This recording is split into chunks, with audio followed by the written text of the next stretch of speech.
Welcome to another exciting episode of the Andre The Beast Crayton Show. Today, we're all the way in Africa. Some people call it the motherland. And let me tell you why we're there. We're going to go into another beautiful story, another beautiful journey of that beast mindset. Let me tell you about today's show and this beautiful young lady that we're looking at who's getting ready to have a birthday next month. So happy early birthday. But her story is one that's definitely taken social media by storm. And the reason for that is simply this. Imagine going through different stages of depression at a young age. Imagine the fear of being alone with this on your plate as well. Trying to navigate life at such a young age. And basically, let's get real, trying to not get involved with the system to where when you mention things like depression and so forth, we're quick, not even, and it's funny because we're talking Africa, quick to put you on medication. And this young lady refused to do all of that and decided to take that beast mindset and say, you know what, I'm going to take control of my life. I'm going to be open about what I do. I'm going to go out there and I'm going to make a difference in myself and start changing the mindsets of not only myself, meaning her, but the world. Let's welcome to the show. I'm going to call her Vivi because her last name is truly beautiful and I don't want to mess that last name up. So let's welcome to the show, Miss Dominique Vivi. Dominique, what's up, baby girl? How are you doing? I am doing fine. So pronounce your last name. Is it Dominique Van Vuuren? Well, it's actually very Afrikaans. So it is basically Van Vuuren. So it's Dominique Van Vuuren. Yeah. Now you said that's very Africana. So what does that mean? That's actually an Africana name? Well, the first name basically is a Latin origin, meaning basically the meaning is belonging to God. So yeah, that's basically the first part. Like the back end, I'm not so quite sure. I know it's in the back then with all the people and all the wars and stuff that they were. So I'm not quite sure. I haven't really done much research on my last name. I didn't want to mess it up. I know it has some key significance to Africana roots. So you were born and raised in Africa, correct? Your family's from there. You was born and raised there, right? What's that That's like? What's that 100%. like? What is that like? It's quite interesting. It's very different compared to the rest of the world. I think if you don't know much when you're young. You get taught by what your parents teach you, and when you grow older, you actually understand what the world is actually about and what the different countries, cultures, and behaviors and politics and everything actually differs from each other. So for Mm. me, South Africa is not a bad place, but I would say traveling and actually, moving a bit in terms of countries would be something I would consider based on safety, economic changes, politics, just everything. So it's a very interesting life. You are very young and you definitely are traveling, doing remarkable things. My hat's off to you.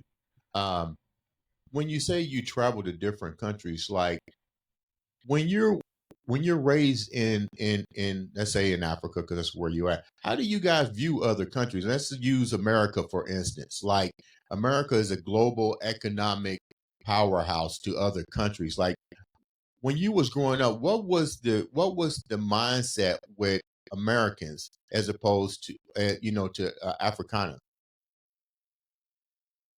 Well, I would say it's very different because like you get raised in a different culture, so your thinking and doing would not necessarily be the same.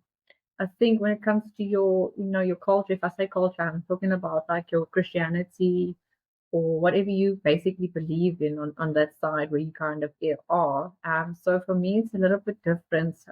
Just to rephrase actually on the question what you're asking, uh, in the mind state, I think we all, grow up in a setup that the way of viewing life differs from each other. How you grow up in your house, and when you grow older, and what you believed in, and how you would interpret, those kind of changes. So it's a very interesting question, actually. Sorry, I'm just trying to think how I'm gonna put it.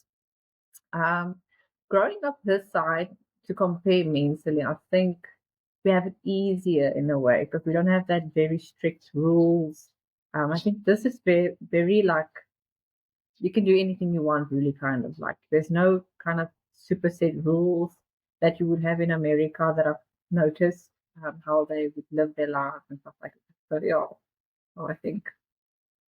What do you mean when you say like the rules? Like you mentioned rules that like where you at and where we're at in America. So what do you mean when you say rules? Like what rules do we have here versus things that you guys don't have there?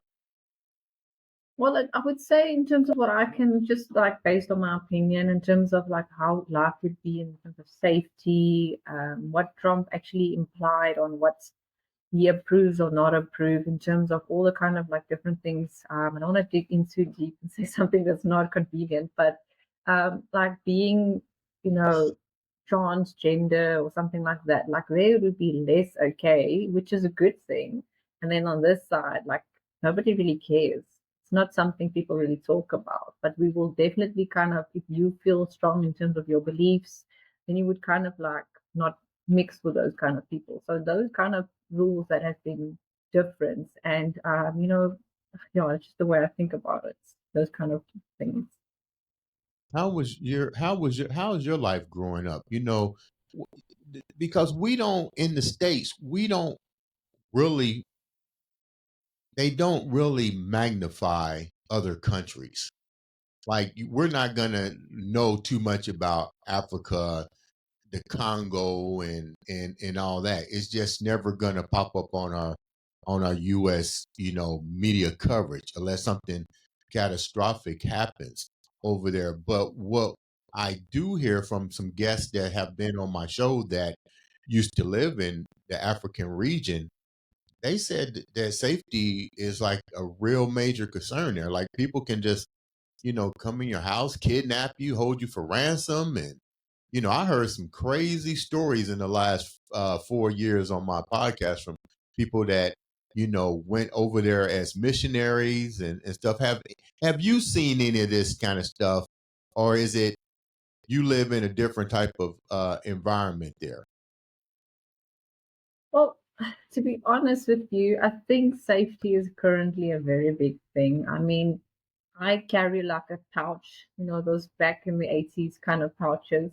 I don't do handbags because it doesn't feel safe. Like literally, I have it's kind of crazy, but I have like a knife with me and sometimes pepper spray because you never know what kind of situation you're in. You never can leave your house really without checking that everything is locked and everything you keep with you is like kind of safe. So it's more than just breaking into your house. They would literally kill you on the spot.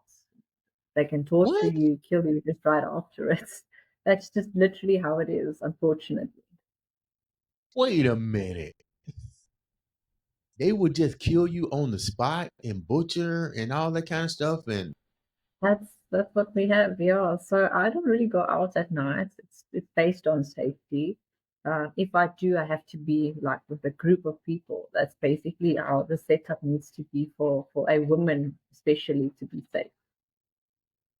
you being a beautiful woman, how difficult is it for you to navigate in situations like that and stay safe? Because when you look at you on social media and your message and what you're doing, it seems like you don't have to worry about anything, but you're saying that's not true. Your beauty can be a curse if the wrong person or the wrong situation pops up.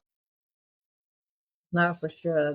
It's a blessing and a curse. The blessing is it opens up a lot of doors and motivates people to look into different avenues of actually growing. But the negative side is unfortunately dealing with a lot of men that's contacting a person and making it hard for you to actually meet, you know, better people that would have the right intentions. And also, yeah, safety does play a role. But I think if you kind of like set your mind up on, being streetwise, I think it makes it a bit easier. And you know what the rules are in terms of having yourself safe in the environment you are with all the right tools. You said you grew up independent at a young age. Explain that to me. What does that mean? You grew up because first of all, let me go back a little bit. What's your family like? I mean, do you come from a close knit family? Mom, dad, brothers, sisters? Well, to be honest with you, to I grew up with my aunt and my uncle for some time of my period of my life. My mom wasn't really that present. She just couldn't. She looked after me at some stage. But eventually, she met the dad that I'm currently like. It's my rock at this stage of my life. So I'm like super blessed with having him. And along came a brother, which I'm literally, it's a bit like 5 years younger than me. I love him so much. So, like, my family is literally, those two men are the example of actually meeting someone to look after. So, for me, it's basically my family is a great setup. And because it was difficult for me when I got a lot of problems when I was younger, going through school, struggling with teachers and getting work done, and actually feeling that I fit in and was feeling smart. I never felt that I would get this far. So I kind of like said when I met God, I tried to imply on how to grow within my Christianity and kind of building. So I literally, I think it was 2021 2022, I think it's around there when I started saying, okay, now I need to kind of start growing and actually change my life, which was where I bought myself a car and moved into my own property and got a sustainable job. And I felt like that was so empowering for me. Like, why could anybody else not have it? And that is where I started the journey, become a lifestyle influencer, which made me like say that even though you don't have all these big qualifications. You don't really need it to be successful. You said your mom wasn't involved. Do you? So you know your biological mom, correct? No, no, definitely. She just wasn't very much part where she was in her life back then, but she was more part of my life a little bit later with time. And then from there on, I just kind of like grew out of it where I just made myself grow up and not needing to have everybody on your side necessarily. When you was trying to go through this transformation at such a young age, you said you dealt with depression along that path. How did you deal with that? Who did you confide in? Like what was your what strategies did you put in place to not be medicated? How did you put together a plan for success to avoid medication and to get out of the depression that you was going through at a young age?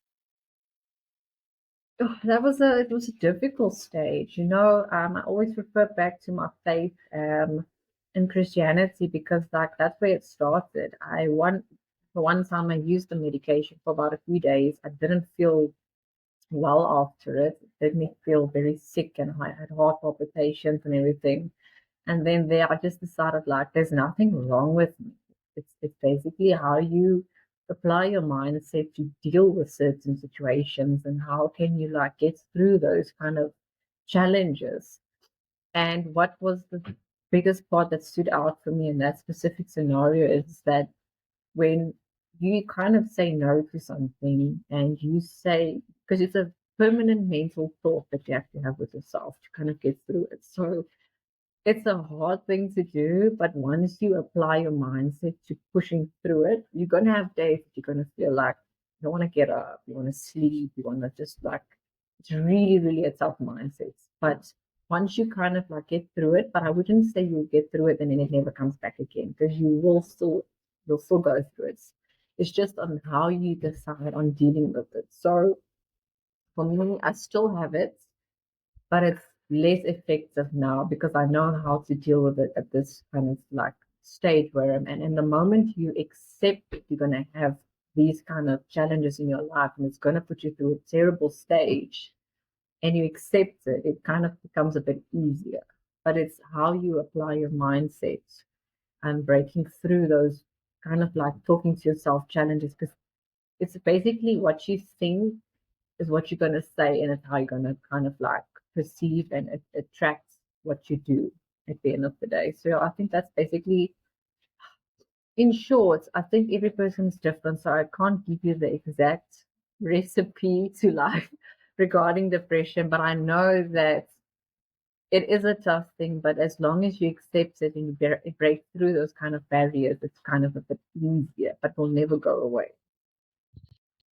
It's funny you mentioned your faith and you mentioned Christianity, but you live in Africa, where there's a whole bunch of different spiritualities.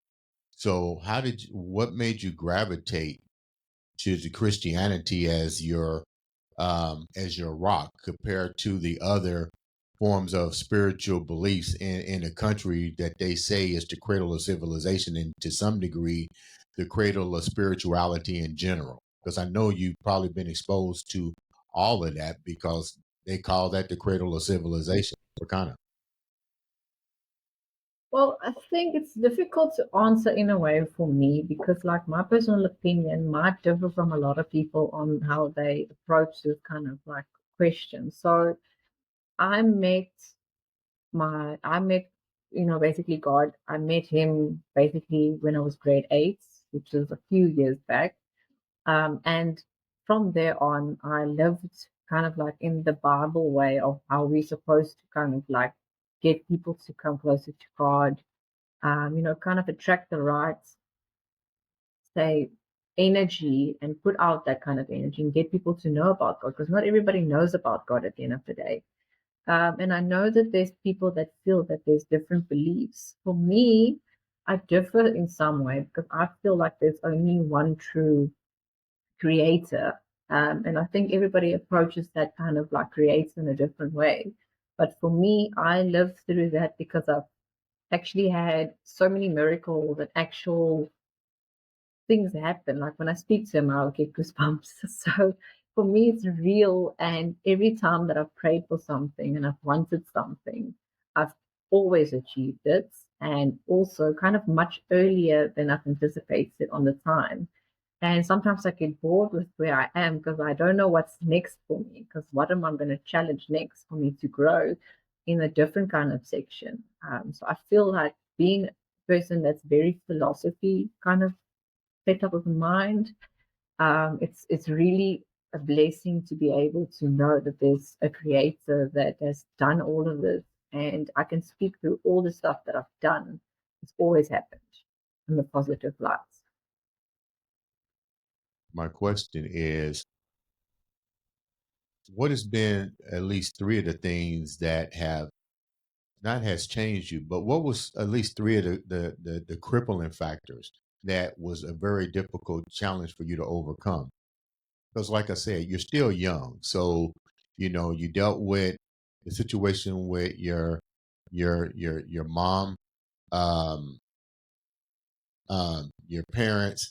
But what have been at least three of the most difficult challenges for you that you're still dealing with to this day? Well, I think the one big thing is thinking that everybody is good. Unfortunately, that was one of the hardest things that hit me. My dad told me you're going to be very disappointed when you grow older that you don't know what people are, what they can do, and how they can actually, impact the person's life. So we think we know people. We think everybody has all the good intentions in the world, but it's not necessarily that case.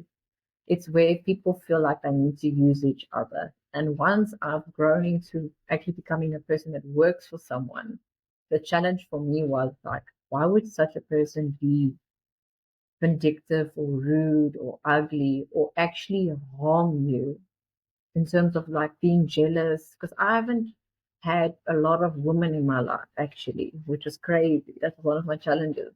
but I'll get to that one now. But generally, people are not that good in terms of the intentions always, because we kind of tend to want to use each other to get to the next level of life. So that was one of the shaking parts. And then the challenge was for me to actually be in a situation where I can work with women in generally, because it's been a challenge where people like women would be jealous, would be rude, would be someone to break you down. And I think once your mental state, because I always refer to the mental state, is that when you are satisfied with yourself, who you are, and what you have, and what you want to be, or where you want to be. It doesn't matter what people around you would do, because the way you grow and bloom is going to change people how they perceive the situation or look at you further on. And then another one. Oh, I think yeah. I think this one would be the most important one. Is that what is the challenge was that you need to be confident and basically what's the word? Because I'm not in Afrikaans. Um, you need to be happy with you and where Mm. you are and what you have, and never put yourself in a place where you need to compare yourself with other people. Once you have accepted what you are, you kind of like you live on a different level of life. So that has been the most empowering thing for me, because the moment you accept who you are, you can literally impact other people's lives. So that was a challenge for me, because I always felt like I had to be, I had to have this, I had to have this, or I have to be this in order for me to be accepted or liked. But you don't have to approve other people's opinions about you. The moment you are okay with yourself, the rest will fall in place. So those were the three challenges I had in life, which I've actually overcome quite quicker than I thought. I can't understand why you said you have the biggest difficulty dealing with other females that have animosity.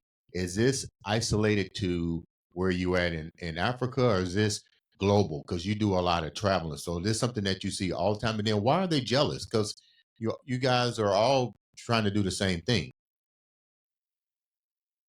It's a good question, which I'm not quite sure. But I've actually recently joined a TV show. It's actually called Star Status. So for me in that specific scenario, I've dealt with like over 20 women. My challenge was to kind of like mix with them and see how I could make a different impact, kind of teach them something about me or being a woman, and then basically the same on the other side, like getting to know them and getting something from them that I might not know in terms of life. Mm. And it's always a situation where people would find your back, feel like, why are you looking better or having this? The kind of intention, but it's purely based on what I take out of this whole thing is that some people would do that to say that they need a step up on their side. So they would like to kind of step on you to feel better about themselves. So that's the kind of the only thing I could see in that specific scenario. But that doesn't make a person more beautiful. It actually makes you less beautiful, basically on stepping on someone else, making them feel less, to dim their light. So I feel like if you dim somebody else's light, it's a problem with what you have or the insecurity that you have with yourself. So that's the thing I've tried to unravel a little bit on why would it be like that? Because I can't really say exactly, because I've been dealing with men most of the time, because it's better in terms of conversations, empowerment, because men are quite easy to work with. Men have like they're so like laid back about everything. If you have a problem, you chat about it and you move on. Like women they would hate you literally. So that's the type of challenges you have. But I think with the impact that I'm trying to make is I'm trying to kind of change that people's mindset on how we are supposed to carry ourselves and to know that you are enough. You don't need to dim somebody else's light to feel a bit more empowered or entitled or more worthy than someone else, because you are your own unique kind of person. That's how I would see it. So I guess a lot of the females that you encounter have, let's just call it what it is, a lot of issues from low self-esteem to whatever. Yeah. Um, and is there an age difference that you see in this type of behavior? I wouldn't say that age. I wouldn't say age plays a big role. The thing is, I'm literally 24. I mean, someone else can be younger or even older than me and have a kind of proper mature level. But then you get people that are 40, 50 years old and they will have a childlike mindset maybe or approach to a situation. Jealousy. I mean, in this age at this moment, the one thing that's been so challenging for me to see how people live is divorce is a thing. It's like it's for people it's okay, but for me it's not okay. So in this kind of setup, we are supposed to kind of like when we're kids be taught how to like when you get married you don't divorce, this is the way of living, the rules and the life and everything. But then your examples are the ones doing those kind of things, which we were supposed to be taught the opposite of doing it right. So I can't say that age can play a big role in this specific thing. I think it's basically on how people make choices in life and how it has a ripple effect on the rest of the world. I think that when you How does see it something, you do it. how does this affect your growth trying to do what you do, which is an influencer, a model? I mean, you have so much stuff on that you're building on your resume. How does the actions of others affect your growth so you can stay on point, because you still got to deal with these people that everybody's not going to gravitate to your message, and you don't have time to sit there and preach, especially if you're going on a job and you're doing photo shoots or whatever. I mean, so how is this affecting you? I would be honest, it doesn't affect me at all.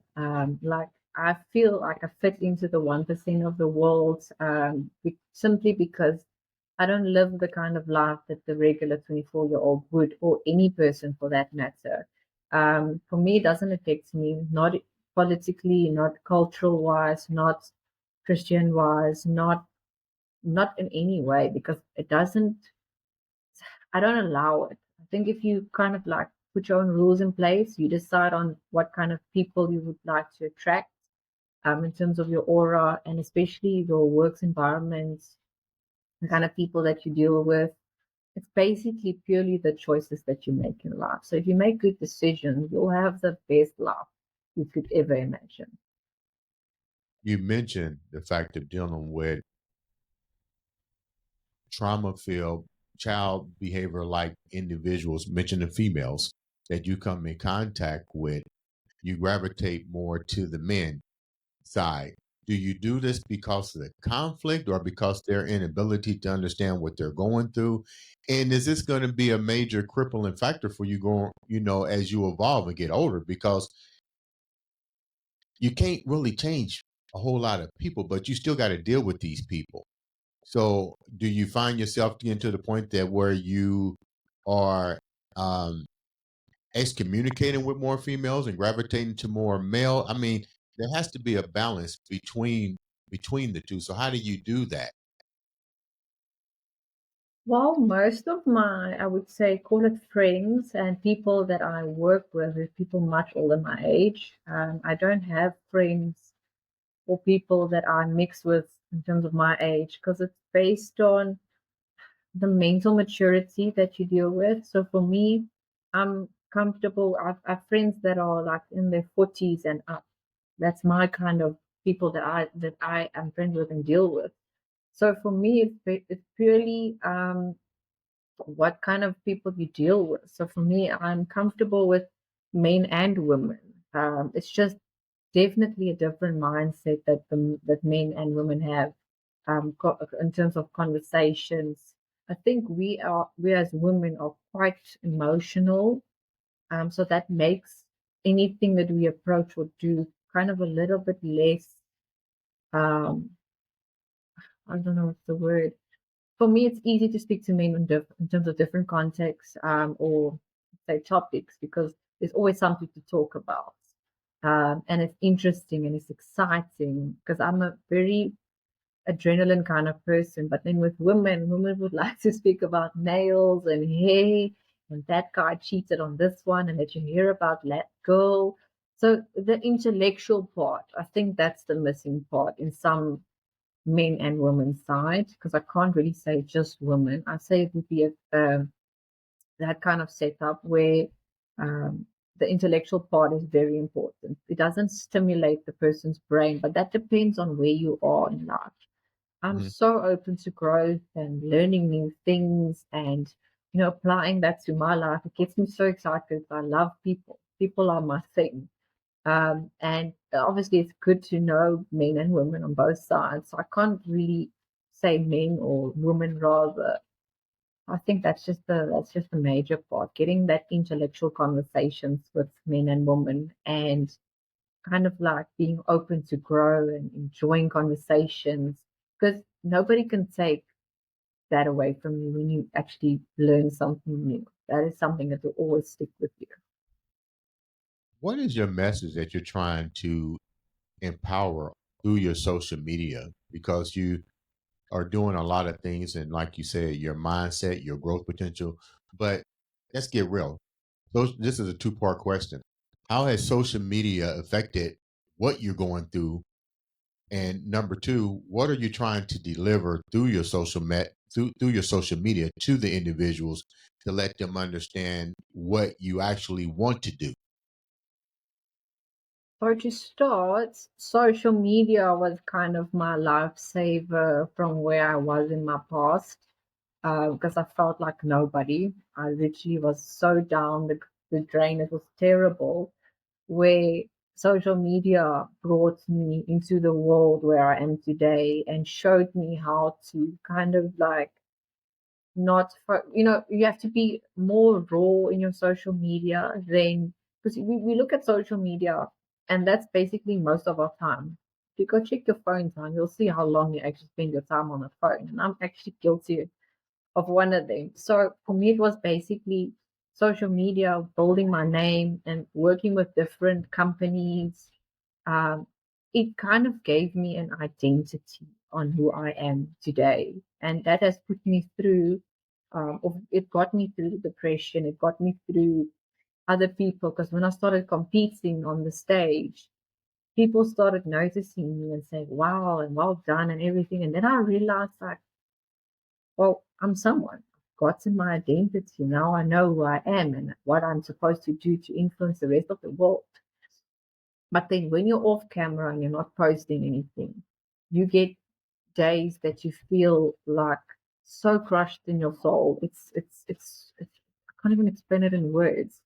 That I can't even go on my phone and look at social media, because most of the stuff is so fake that it's a pretentious kind of way of looking at it. But then I decided to change it and say, there's a photo I posted back, like I think in last year, when I was actually crying and I felt so crushed. And then having those mental talk, looking in the mirror and saying, look, you are enough.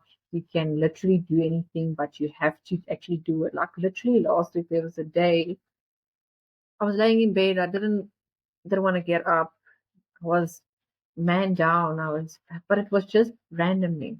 And I laid there and I said, you can't even get up to make a cup of coffee. How can you put a message out there to change people's lives? You need to get your ass up. You need to get up, make the coffee, because that's so little of your time. And you need to kind of like impact the rest of the world based on, even though you're not feeling good today, let people know that you're not feeling good today, but let them know that you still got through it. Because at the end of the day, it's a little 20-minute or 30-minute breakdown that you have compared to the rest of your day that you can have extremely good. So it was just that kind of comparison. So my message to the audience is, it doesn't have to be good and perfect every single time. It's okay to put your rawness out there, because it doesn't matter what people say. There's someone out there that might not feel good today that you can kind of impact and say, or that person can take the message and say, wow, I can feel better actually today because this person did this or that today. You never know. And then you realize what life is actually all about. And social media might be this little small parts which took over our lives a bit a lot. But it's so small part that can play a big role in how you live your life at the end of the day. So if I'm in South Africa, I don't know what kind of people I might impact on that side, but it would be amazing to change people's lives on that side as well, and how they perceive a message or take up life in general. So I think making it now a very long conversation, but basically in short, the moment you accept that there's good and bad times and you can reflect on who you are going forward and changing lives based on just being you can get so far with yourself and other people. So social media shouldn't be the main thing to make you who you are today. You mentioned fake stuff, people putting fake stuff. I call it the imitation of life through social media. A lot of this, a lot of that shit is not real. It's facade for, like you said, it's a lot of it's not real, fake or whatever.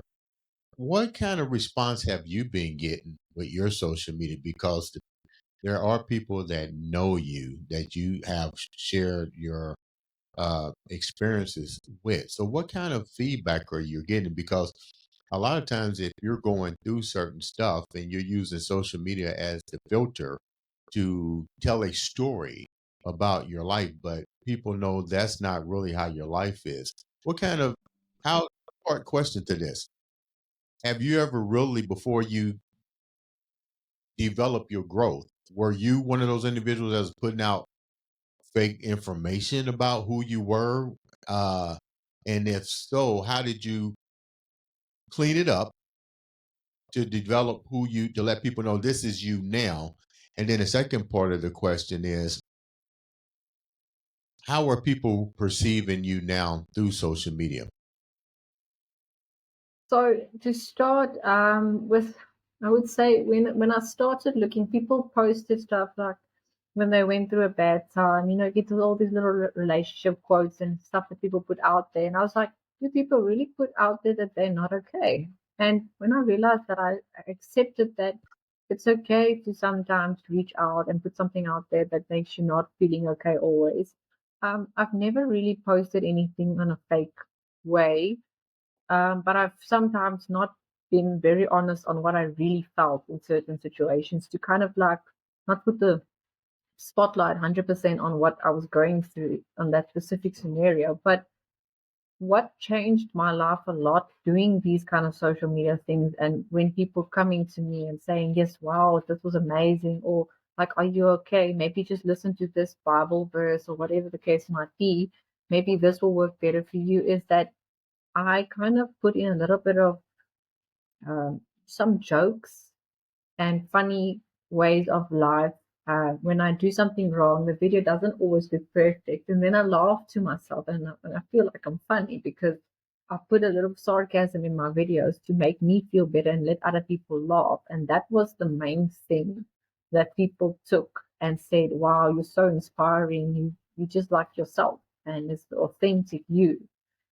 So that part for me was a life changer when people actually approached me, and I saw that people love being around people or talking to people that's just themselves and not needing to put something out there to kind of let other people, because if you put something out there so perfect, you kind of like not being realistic to other people's lives on how they're supposed to live it, because it's a very contradicting situation. Putting something out there perfect is going to put a facade there like, oh, she's so having a perfect life. And then on the other side, you like put something where you make mistakes and you post it, and like people are like, wow, I need to be more like this. So that's just kind of like what I've taken from this when people approached me. And I felt like, then you make mistakes, make the best of it. It's the best way of living life at the end of the day. You mentioned, before we wrap up, you mentioned one of the key factors that you was really trying to overcome is the uh, fear of being alone. Explain that a little bit. So when I was younger, I was a lot rejected in my life. I didn't get the love and attention that I needed to be one of the best people that I am today. And it took a lot for me to work through it. Literally, I'm not going to lie, literally 5 months back, I was so in a bad place. I wasn't okay with being alone. Literally, it was, I laid in my bed crying all the time, like, why am I not getting a different? I didn't want to be alone. I used to sleep over at my friend's place or come to my dad to feel less alone. I was scared to sleep. I got panic attacks at night. And then eventually, when I started growing closer to my faith, reading the Bible, asking God to change my situation, surrounding myself with different kind of people that was so motivating. Watching motivational videos, talking positive thoughts about myself. That was the main thing. Mm. And applying my life toward what I was thinking, because I was thinking, okay, if I think this, I need to live this and speak it, then it will change. So literally about like a month ago, I actually only started accepting and working through being alone, that it's actually okay. Because sometimes in order for you to grow, you have to do the uncomfortable part by being alone, because you can't grow necessarily around people. You need to sometimes grow on your own for you to become a better person or better version of yourself for the next step of where your journey is supposed to go. When you started to, when you went on the isolation journey of being alone, what what was resonating the most? What would you seeing that It was would resonating the most? it would be that I had to kind of like accept who I was and who I was becoming. I think that was the big part that I was connecting with the most, is connecting with myself. Because sometimes you lose yourself in a way that you never find yourself again. That's what people always say, like, I feel lost. I don't know where to go, kind of setup. But I was like, no, you're 24 years old. You can't think like this. So the part for me was to reconnect with myself and kind of like do a detox and reset everything of my mind, everything that I had, that was reflecting on who I was and who I was becoming. Such a beautiful, beautiful journey. What's next for you? I mean, you're doing so much, and you know, you to look at and follow you on the social media platform, you wouldn't even have an indication that you've gone through so much at such a young age. What's next for you? Well, the nice part is you don't have to know what's next. I think anything that's next is going to be exciting, good or bad, because am 24 and I've never regretted anything in my life. And I don't think many people can say that. So the next stage, whatever comes, I'm happy to take it on with both hands because I'm excited. Doesn't matter what it is. If it's a tough challenge, I'll take it because I know it will put me on a stronger level. Because if you don't feel comfortable with it, you're never going to grow. It needs to be uncomfortable for you to come to the next level. So anything next, I'm happy. What should the viewers get from your story? Like, you know, you're 20, 25, your birthday's getting ready to happen. So I'm telling you ahead of time, happy 26 ahead of time. What should the viewers really get from this message, and about what age impact are you trying to deliver your message to? What age genre? Well, any age, because I feel that everybody has a different kind of journey. Some very easy, some very deep. And the message I would like everybody to have is just really be happy with yourself. Start there because it overflows with everybody around you. And don't worry about what the rest of the world's caring or doing or having because it doesn't matter. I mean, life is very short. And the moment you appreciate time, I think that's the most biggest point of this whole conversation. The moment when you take time in consideration that what you have, like you have 24 hours, you might not even see tomorrow. So make the time that you have the best and be okay with where you are and who you are. Don't want to start changing your life on how you think it's supposed to be. Just take it as it is because you might be surprised on where you can end up at the end of the day. How can the viewers reach out to you and support you and follow your beautiful journey, Dominique? Basically on any platform, Facebook, TikTok, Instagram. I think Instagram is my main source. So if they want to message me, have a chat, even chat with us again or whatever, it would be perfectly fine.